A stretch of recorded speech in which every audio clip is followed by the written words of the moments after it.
My name's Logan Draper, and this is Modern Bad Men, episode 5. Got it right this week, Jared. And we're sitting today with one of my favorite people on earth. That's a compliment. Ooh, that's good. Which Tim's going to be mad because last week I said he was a top 5. Yeah. And so that's probably not going to look real good. No, you said top 10. I did say top 10. You're safe. Yeah, and you listen to our podcast. I did. What an honor. How do you have time for that? I'm thankful. In the car. Yeah. Yeah. Amen. Ronnie Whitfield, thanks for being here. Sure. Pastor Ronnie Whitfield. Yes. Lead pastor of Onelife Community Church. Give us a little background of, one, how you got here, but just like, give us a little bit of your story. Oh, my story. Born and raised here, and lived here my whole life pretty much, except for a stint in the thriving metropolis of Mundy, Texas. Yep. Went to high school there and graduated there, came back to MSU, got my undergrad, stayed here, done personal training for a long time, but a few years after college, knew that God had something different for me. Really changed my life, turned things completely around. And so then just been here, been on staff at a church here in town for 7.5 years, and then really thought we were going to leave, and we didn't, and God kept us here, and we planted a church. It'll be, 7 years officially. That's crazy. Here in a few days. Really? Yeah, really.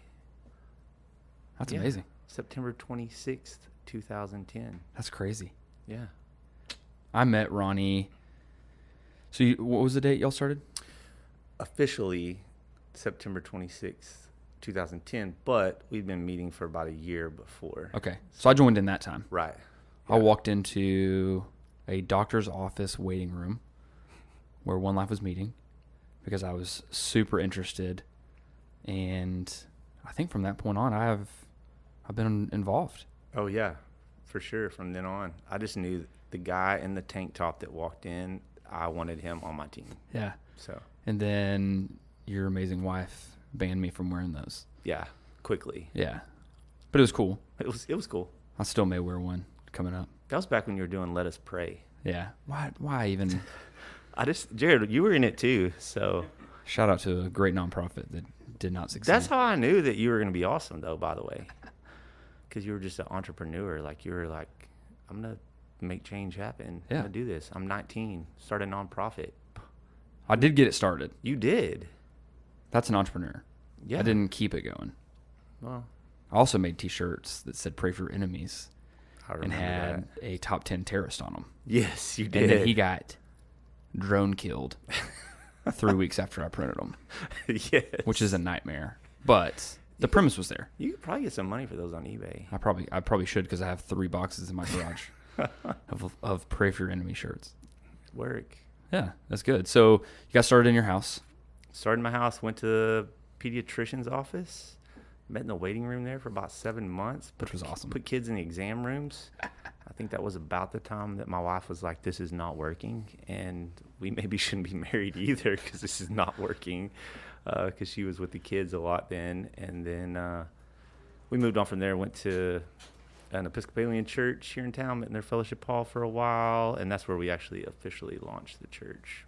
So, and then we jumped from there to junior high, Barwise Junior High here in town for 6 months, and then we've been down at the Wichita Theater for 4 years. So, What a journey. yeah, yes. So I have like 1,000 things I want to ask you. I'm going to narrow them down to like 2 pretty basic topics. Okay. But in terms of planning a church, business, whatever, and then going into, 7-8 years of it, like leadership wise, what are some things that you've come through these years and said, okay, because it's difficult, especially in the church world or even in business, like the contradictions of like loving people, but like leading people, but having to have, reprimand people, like all that, especially with having volunteers. I mean, Yeah. you have, how many people are paid staff at One Life? 1.25. Yep. Yeah. So everybody that works for you is a volunteer in theory. Yes. But they can't operate that way. Otherwise, we'd never get anything done. Absolutely. So what do you say, like leadership tips? Like what are some things that you've gone through this that you've been like, hey, these are areas that I've grown in leadership? Yeah. I would say one, knowing that just because people say that they're for you doesn't mean they're with you. And so there's a lot of people who like bandwagons, but then when things get hard, they jump. Yep. Patriot fans. Yeah. There's a lot of people who, I think there's a lot of people too who they don't want to make the sacrifices, especially time, because that's the most valuable commodity we all have. And so anything worth something takes time. And so I think those are a couple things, like on the leadership part. I fail and have failed a lot by seeing potential in people. And not that that's a bad thing, but you kind of see where you think people could be, and you see the greatness that's in them. But they haven't realized it, and they haven't fleshed that out yet. And so sometimes let down and not following through, that can happen. So, and you want everybody to be a part of what you're doing, but that might not be how it's supposed to happen. Yeah. So, and it's okay for other people to not be involved. So, which is tough. Yeah, it's tough, especially in the church world. Yeah. I think one of the best things right now is that the church has learned a lot from leadership, like leadership principles and leadership's influence. And so we need to be good stewards of influence. And we've kind of separated the business world from what we would say church, but leadership. And so there's a lot of good just principles, leadership principles that run across the board, church, business, whatever. So coming through, it's been a journey. For you. Trying to not only grow a church, but love the people around you. And I think the thing that you're incredibly good at is the reason that I trust you as a leader is that you're incredibly humble and grace-filled, even in tough moments. We haven't had a ton of arguments. No. You did get really mad at me one time about T-shirts being late. T-shirts, yeah. That was a rough deal. I almost left the church for that. Do you remember that? Yeah. That was the first time I thought you were mad at me. No. It's just... it wasn't the last. Usually for me, I have a lot of patience, and so usually it's like a lot of things just kind of add up, and then finally that one thing, like the T-shirts don't get here on time, and then you just lose your mind. Yeah. It's a build-up. It's a build-up, yeah. So, for sure. Based on, just the last few years, and you've been leading well before Onelife too, but how would you rank like conflict in leadership? Like how important is that area? Huge. I think what I'm learning more and more about, not just leadership, but people in general. Some people like conflict, others don't like conflict, and understanding how to enter into conflict without being personal, but also being very clear. Yeah. And I would say I'm a novice at that. So I'm still learning. My wife's very good. She loves conflict just because she will communicate her needs, what she wants, or if she doesn't like something. And so I've learned it's kind of a give and take. We went to a counselor when we were first married, and she's like, that's why y'all are together. You just need a little bit more of her, and she needs a little bit more of you, and that's why you're together. So yeah, conflict's huge, in being able to see things, if there's a problem, not that you're fighting over the problem, but that you're sitting side by side looking at whatever the problem is and saying, hey, we're trying to figure out a solution to this. So I don't think that I'd hate conflict, but I think sometimes I over pursue with people. Like I don't want someone to feel bad if they mess up. Or I want to be loving and grace filled. And sometimes I think by doing that, I skip over the hard conversations because I don't want them to feel uncomfortable. And then it continues going on. And I think those are the kind of things that we've had to learn at Onelife, and even outside of that in marriage.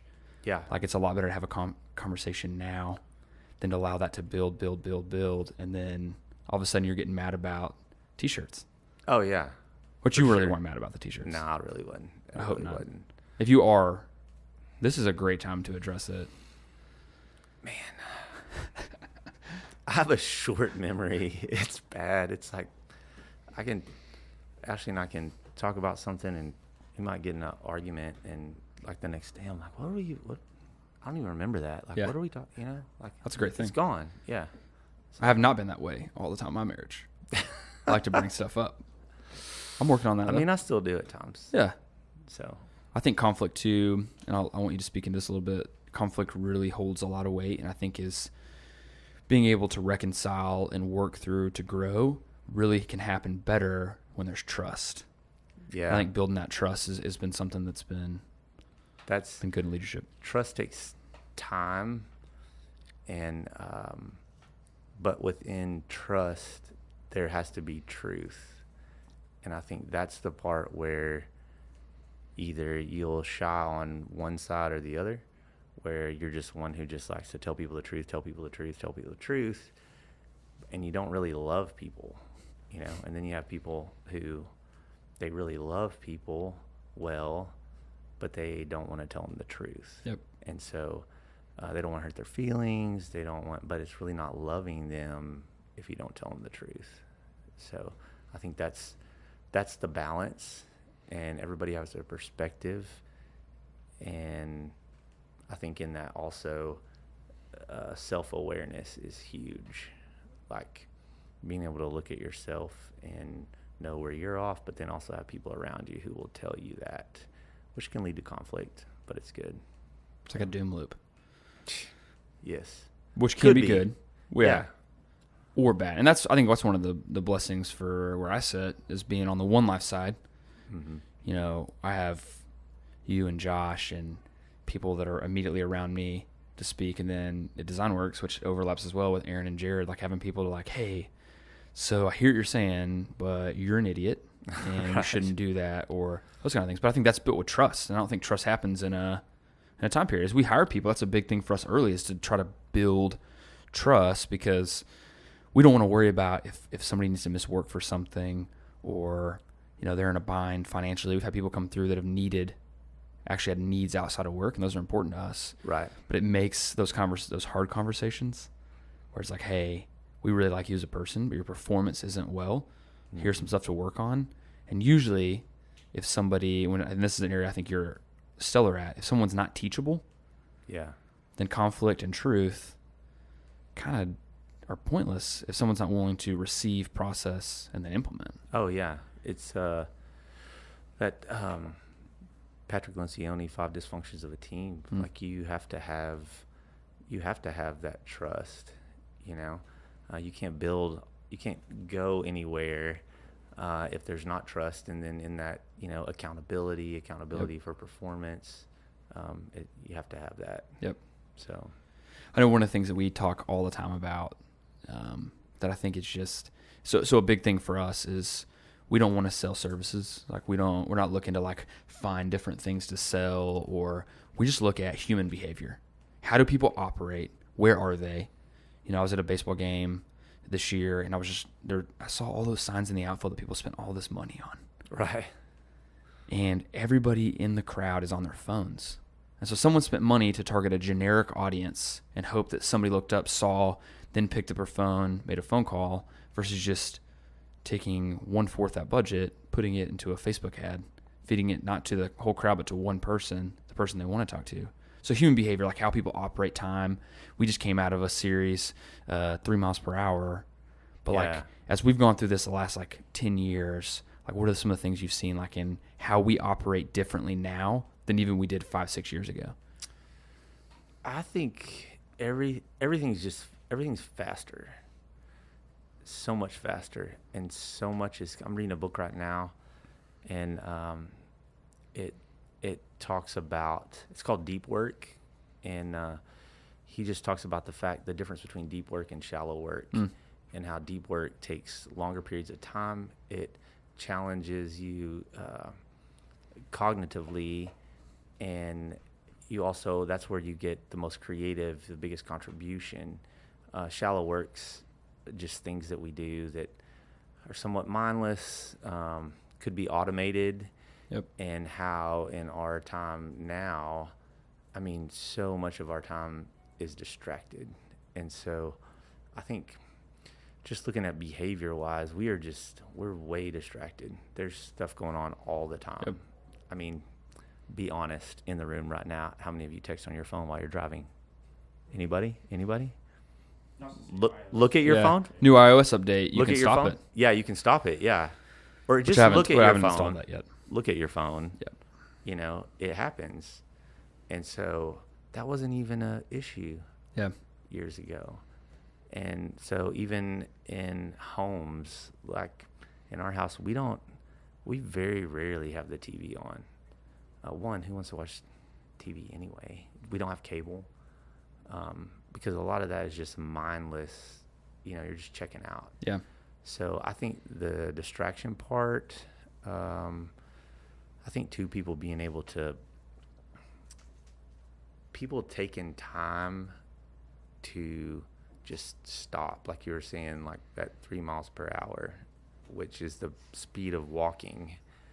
Like our culture does not do that at all. It's seen as a waste of time. Yep.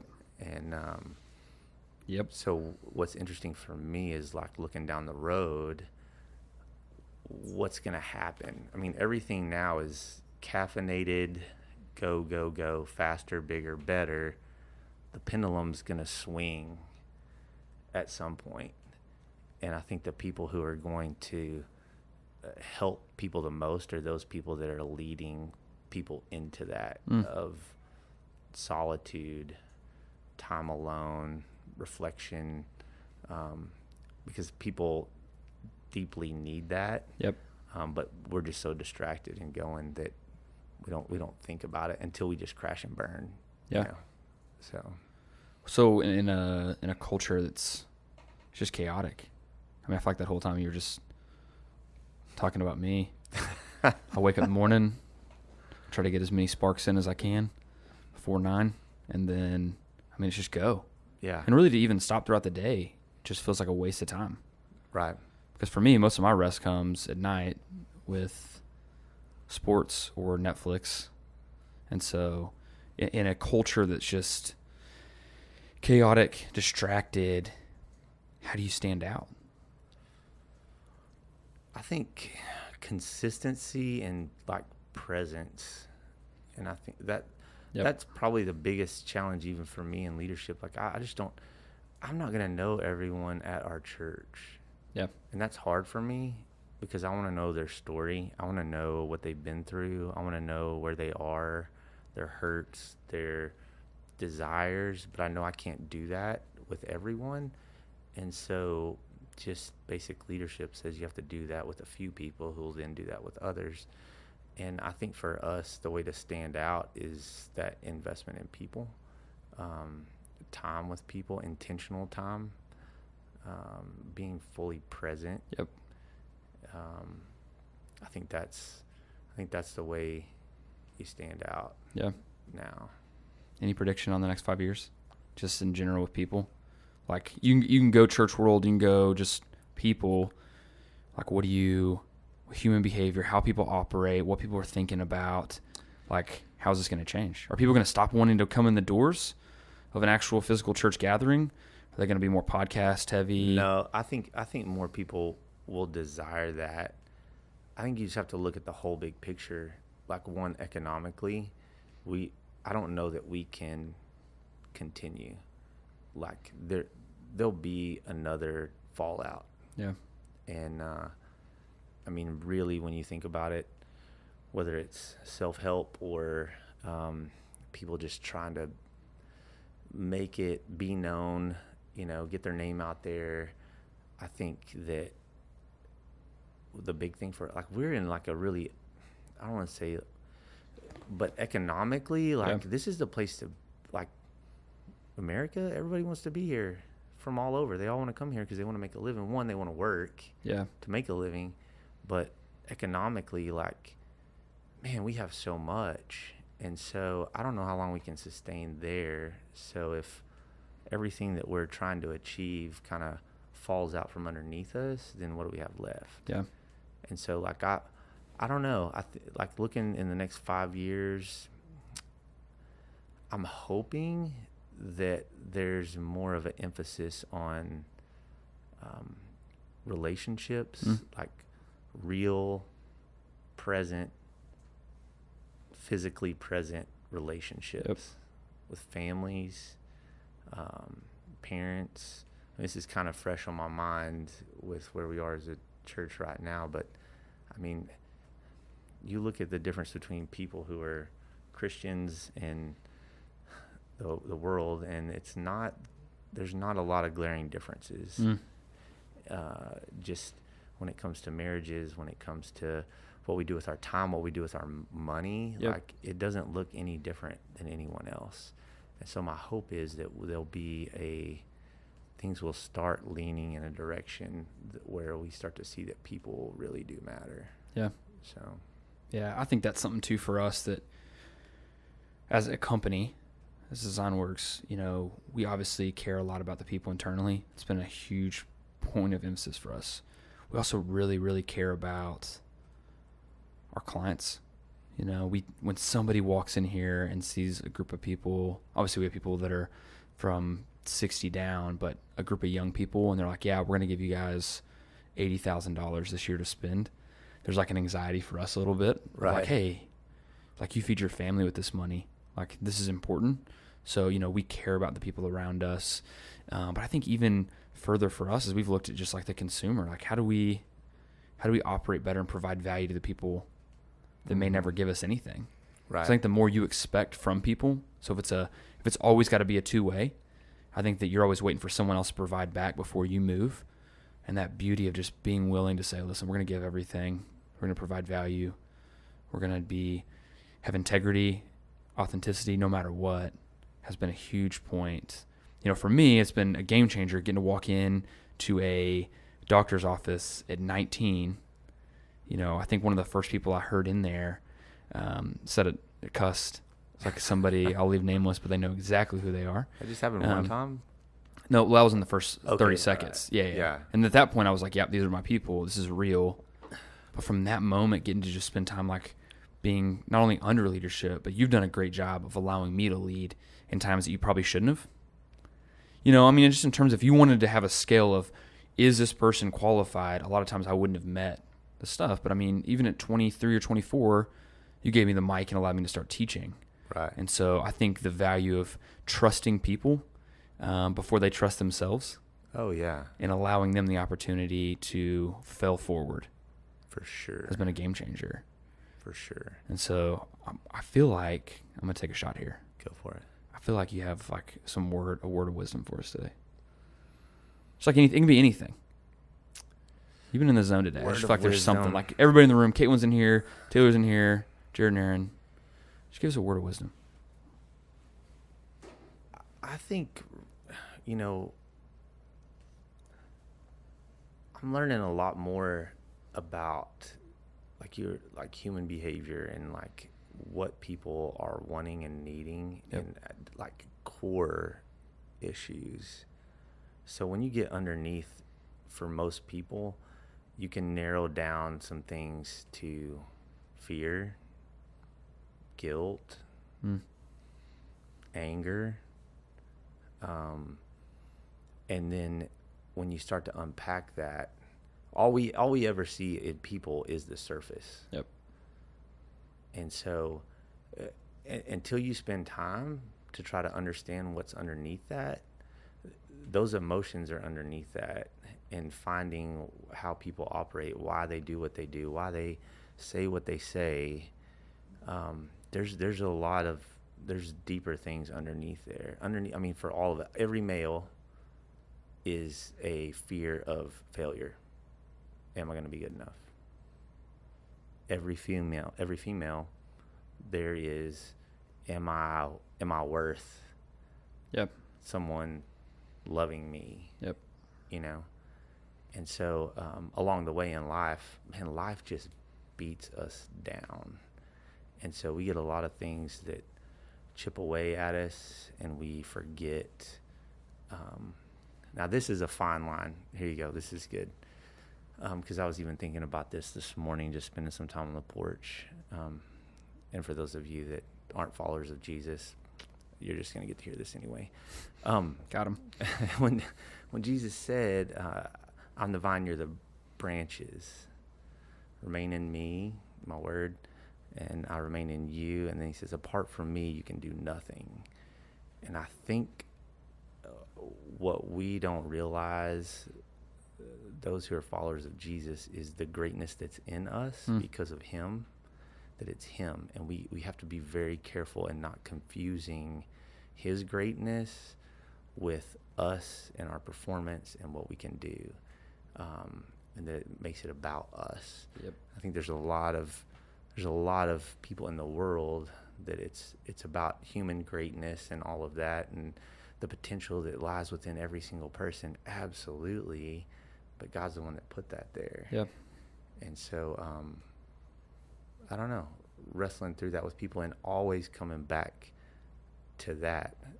Jesus saying, apart from me, you can do nothing. Yeah. So that's, I don't know. I knew it was there. What? You want to run another one? Or I'm just yeah, kidding. whatever. I was trying to think of like different, we usually end on like a would you rather. Due to technical difficulties and Jared, the rest of this podcast is going to have bad quality. Sorry. Thanks, Jared. I was trying to think, like, do I want you to like rank your top 5 least favorite pastors? Yeah, I'd say so. I want. I'm just kidding. I was thinking this morning I woke up, I was like, let's just talk about predestination. Oh, that's for like 30 or 45 that'd minutes. Be great. Ferris Hart. Oh, you know gosh, was it? Yeah, no, that's gonna be. We could be here for hours, and everyone sitting here would be asleep on the floor. But then they would have been predestined. They were. I mean, it was supposed to happen. Yeah. I'm sorry. I'm just blurring the lines at this point. No, man. I appreciate you coming in, but 2, I just appreciate like the way you've been, and I think something that I've wanted to carry in like with business is like publicly, privately, authenticity, but just like leading without fear of failure, because it's just going to happen. Like, you're going to let people down, but investing in people, and I think something that we've tried to do as a culture at Onelife is invest in people outside of just that time together. So even here, like everybody in this room, like we actually see each other quite a bit outside of the 8 to 5. You know, we go see movies, we hang out, like it's natural rhythms, but you get to know people at their core, who they are, and I think one of the things that's been cool to watch you do for the last 8 years is you're forging into kind of, in a lot of ways, unknown territory and trying to change culture. Yeah. I mean, even people that are listening to this right now, like the word pastor and church, like I'm sure for a lot of people just shut down. Like those are buzzwords that are, for some people, will bring up a painful past, and people are just like, I don't want to hear any of this. But really coming in and realizing, like, it's not uncommon for people to see you out at a bar. Oh, yeah. Or, like, in the community, like, just that's my wife. That is her pick. Like, I love my wife, and she'd rather be at a bar than be with, quote, church people. I mean, that's just, yep. I mean, and I'm the same way too sometimes. That, I don't know, about 2 months ago, I had a conversation sitting at a coffee shop here in town, and a guy comes in and he starts talking. He recognizes a couple of guys that were sitting there, and he's like, oh, you go to that church, or you were up on stage at that church, talking about the other guys and asking them what they did for a living and all that. And he looks at me and he's like, what do you do?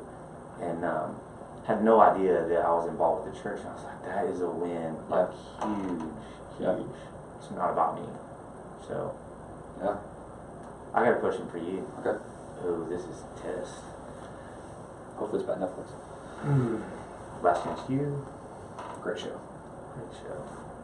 Have you finished season 2? Oh, yeah. Okay. It's a bummer.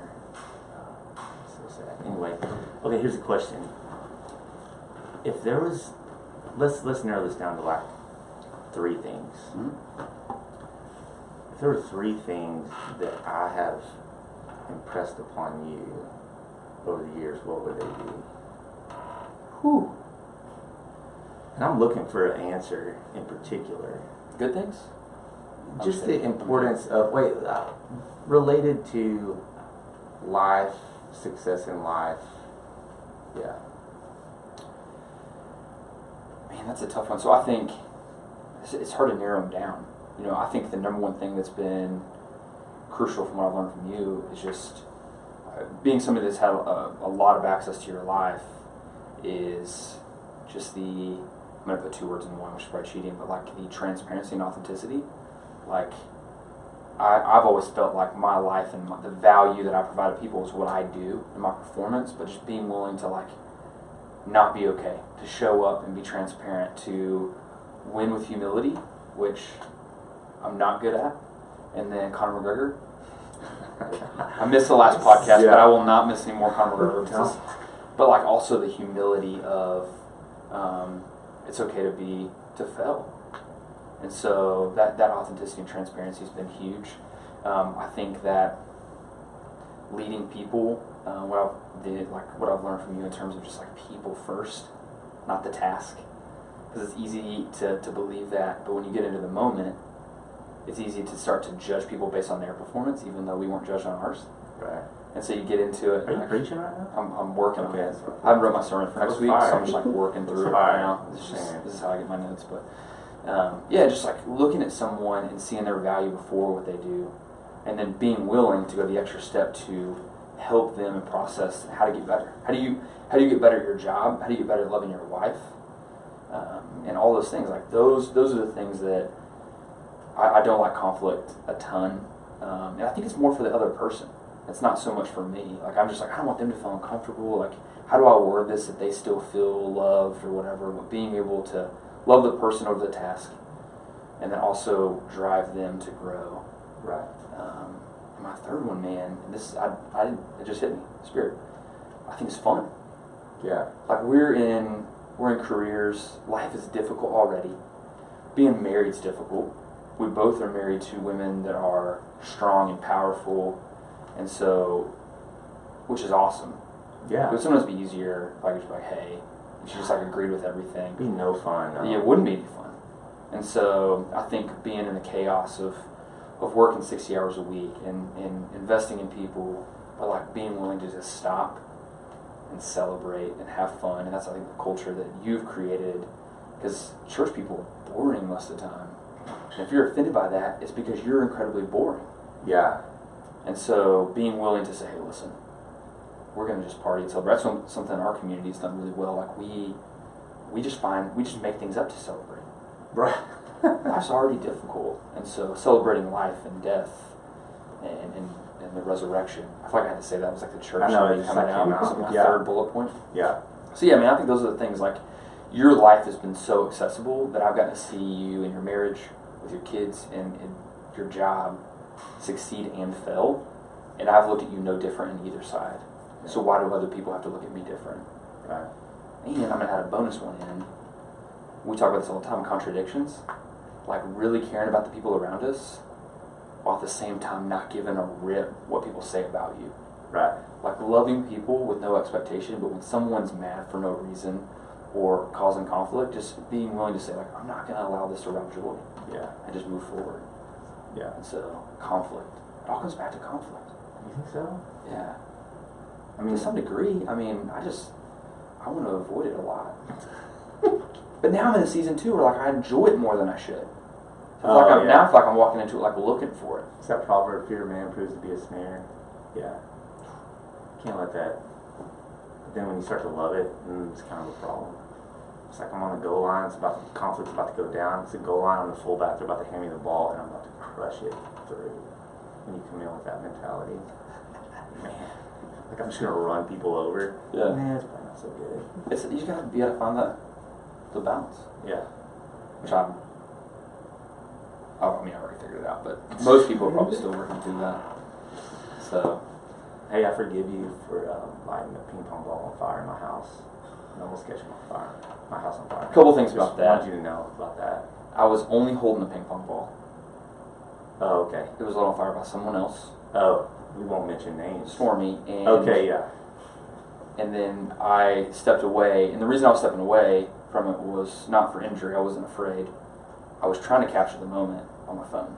Oh, okay. But by that time, she already stomped on it. We couldn't find the ping pong ball. It had disappeared. but it was stuck to the bottom of her foot, completely flat. Did you win the I mean, it wasn't beer pong. We weren't playing beer pong. It basically just started where someone was just trying to make an object in a cup, and then we just all went in order. Did you win? For sure. I thought he did. It made me so mad. And not only did I make it, but I bounced it off the ceiling. He bounced it off the ceiling. You know, when playing beer pong, it's like, boop, boop. Is that what the show was supposed to be? Podcast listeners, by Just the way, any way to make you it. two world's most athletic roommates. Just want to... We are 5 or 6 episodes and we haven't even talked about it yet. No, we did the first episode. Oh, we did. That's Okay. right. You mentioned it at least. My son's friends think that y'all are like celebrities, That by is the way. sad. They Yeah, really did. that's They're like, sad. you know these guys? It's like, yeah, I'll call them right now. They thought it was pretty awesome. And you perfect just Yeah. snipe us of it. That's a lot of free time we had in college. Yeah. Like a lot. And I wasn't even in college. It was just college years. I just had a lot of free time. I mean, if you didn't go to college, then you probably had some extra time. We would just come home from work or school, I guess, for some people. And she'd be like, hey, man, what are you doing tonight? No, nothing. You want to do some trick shots? It's amazing. Yeah. We didn't clean our house ever. Yeah, it was good, though. For sure. That's good content creation. That was, yeah. We I should mean, I run want that y'all back. to do some more. Should. We will. We picked doing a podcast, though. Which takes up a lot of our free time. Oh, it's worth it. So, hey, thanks for coming in For at like sure. 10:30 on a I know, I was, Thursday.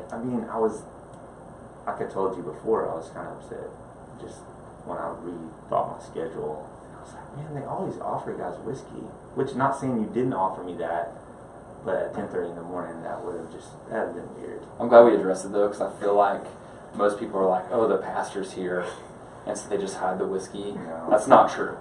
We would have drank whiskey if it was any time other than 10:30 on a Yes. Thursday. And honestly, we may have done it anyway. Yeah, But I mean, it's 10:30. So, Gibson's, it's fantastic. I have a friend who could get you a bottle of that. yeah, I mean, if that's an offer, then I mean, I'm yeah, accepting it. I'll ask. I mean, if you guys are good with that. Official sponsor. And yeah, if they want to sponsor the, if they want to sponsor the podcast, we would Hey, possibly. get a lot of views. Yeah. We I feel can't like release I our could just- analytics yet, but We they're great. have 35 subscribers. Oh, all right. That's 34 more than we expected. We're gonna. Are you a subscriber? Oh, for sure. I'm gonna write a review too. Good. Are you gonna leave the review on your podcast? On yours? Just talking about yours. You guys should check out episode You guys gotta 5. watch this. You know me. No, that won't happen. No, not at all. It'll go to somebody. It'll go to Tim McMath. Yeah. Sure. Hey, I have a list of people that you need to get in here. Bring it. So We're trying to get how many people would like episodes we got to get for the end of the year? 100? So you're gonna do? I don't know. That's a lot. We're at 5. So 95 more by in like what, 3 or 4 months? 3-4 months. 9. That's Yeah, we literally can do it. one per day. goals. We can do it. We'll do mini. We'll just take yours and chop it up into 17. Hey, I'd love that video of one of y'all. We can get Hunter Cure in here, and maybe one of y'all could like learn to wrestle a steer. If he's willing to if he can get me a bull, I'll ride a bull. Oh my god. I'll be glad to. Okay. I don't know, insurance cover that? I mean, Yeah. are you on the clock? Personal. Yeah. Workers' comp? We're doing it from 8 to 5. I'm not gonna take my free time out to go We're gonna ride this bull, get hurt. Brendan Bell said he'd do that too. Brendan Bell. Brendan's gonna be on the podcast next week. Is he? He is. Look at that segue. That was fantastic. Thank you. Thank you. That's what he's always wanted to do, is ride a bull. So, We gotta figure that out. Is there any way we could do that outside here? So we could just do the podcast and walk outside? I feel like Johnny Knoxville Sounds- would need to be in all of that. Like, that's what that's going to turn out like, Yeah. for sure. I mean, you can do anything before the cops come, and then. Yeah. I thought, when you said you can do anything, I thought that was gonna be through Christ you shrink. Sorry, yeah, that also. Keep the theme of the podcast. You know, You're the doing issue is that- that both of those are my motto. Yeah. You're doing that thing that people do to me all the time. Oh no. It's like, oh, hey, oh man, I've been meaning to be in church. I'm going to be there, you know. Oh, I'm sorry about saying that. I didn't mean to say that cuss word. You know, like, or they put the drink behind their back, or it's like, come on. We tried to get Don't post scripture right now, alright? we tried to get the front desk. We tried to get Katie at the front desk to refer to you as either Pastor Ronnie or Father Ronnie, and she wouldn't do it. I thought you'd be offended. No. I feel like I introduce you to that all the time. I've stopped doing it at like bars because I know that makes you uncomfortable. But it makes me happy if we're somewhere and they're like, hey, who's this? I'm like, oh, this is Ronnie. Oh, sorry, lead pastor Ronnie. Yeah. That's fun. It is fun. It's fun for you. Yeah. I've learned some settings it ruins the mood. Yeah. Someone with their 5th beer. And they're like, oh, man, I've been meaning to come to church. Yeah, and then they start What do crying. you guys mean? Yeah, I know. If we just guilted people in there, we could double our church. Yeah, but then they wouldn't be there the next week. Like, they might come once. But it's all about the numbers, isn't it? Man, we should do a whole podcast on that. It's all about the numbers. Because that's what we deal with every day. People just care about numbers that don't matter. Yeah. And so, Well, see, the segues here. there just is kill it. a book in the Bible called Numbers, by the way. It's all about So Can we just have you on every number has a name. And podcast, Come can we just on, have I you can call just in? keep rolling with that. We'll just have you call in on podcasts. We'll just have you Oh. check facts and stuff, like Oh, scripturally and stuff. okay, that's good. Maybe we should do like a segment once a week on confessions. Oh, We just sit in front of you and do confessions. Confessions with Father Ronnie. That'd be so Can we get good. the rights to the R. Kelly song or Yeah. whatever it was and just like have that in the Oh that'd be the intro to it? I feel like he has some stuff he needs to confess. Yeah. Wait, I'm that's not not saying Kelly. that. That's That's Usher. No. That's Usher. I'm not- Sorry, rights to the Usher song. I apologize. Oh, okay. Shout out R. Kelly. I was I'm wrong. not about R. Kelly. R. Kelly's good. We have lost all direction on this podcast, but it's been awesome. Hey, I appreciate it. Hey, thanks for being here for real. Yeah. So if you have any conflict with me, we can address it after this. I feel like there's an octagon around here somewhere. Yeah, I'm trying to set this fight up. I know who you're fighting on the main card, so we won't talk about it right here though. Hey, thanks for being here for real. Yeah, thank you. I'm grateful for you. You've been an awesome influence leader. You helped change the landscape of how I lead people, how I love my wife, which, to give myself a shout out, did you see Katie's post today? No. I woke up this morning, went for a run, made her coffee for the 7th day in a row, and made her breakfast. Can you edit that so my wife doesn't hear any of that? Did you just... Well, what I was going to say was I got that idea from you and all the stuff that you've done. So, Oh, okay. so now you're going to have to do that tomorrow. Well, Are we going to release this today? Next 24 hours. Actually, we might actually be able to get out today. We'll get out soon. It's not even noon yet. So you have time. You still have plenty of time. oh yeah, for sure. For sure. Yeah, now you've got me like on my heels. I'm like, oh my gosh, what am I going to do with it? I'm just setting myself up because I'll probably. We're going on a road trip this weekend, which usually ends in some conflict. So I'm pre-setting up that I'm going to be okay. That's probably good. But thank you for being here. We could end this thing like 1,000 times because I'll just keep going. But I appreciate you. I appreciate And you. yeah, this has been episode 5-ish. It feels like 500, Yeah, right? For you? it does. No, I mean we're just getting started. Okay. We will have a sponsor in the next year. I This feel like podcast. yes. It's going to be unbelievable, and it's hopefully going to be Distillery. a couple whiskey places just hit us up. Unless Onelife wants to sponsor. Can I put my name on the sign in the outfield? You can't. Good. Perfect. Bringing that back up. You sure can. Okay. I mean, would that mean for Onelife to sponsor? Would that mean like maybe I could just personally bring like a bottle of whiskey like every so often? Every so often, every week, then absolutely. Okay. All right. Yeah. Just I'll put a think one about sticker that. on We it. have no quality Budget. standards. We'll drink any whiskey Are you kidding me? that's available. Spirits from One Life. Phenomenal. Spirits from Onelife. It'd be holy. Are we willing to commit to this? I feel like there's people I need to talk to about this. I like it though. I That's like a good it idea. for sure. So, Yeah, I think it's a great idea. We'll go and knock with you. hey, can I get a logo for that bottle? What it look like, Taylor? What? She's not even listening. She's not even listening. We'll mock it up. We'll get it mocked up. All right. A bottle? Yeah, with the logo on it. Just a regular bottle? A whiskey bottle? She doesn't listen. What are they doing That's in a, here? that's a whole other conflict issue we're gonna have to Alright, deal with you have after to this address podcast. that. Yeah, So for sure. thanks for being here. I would shake your hand, but it's super awkward trying to reach over there. Yeah, don't do that. So thanks for being here. End of episode 5. Water Bad Men. We're out.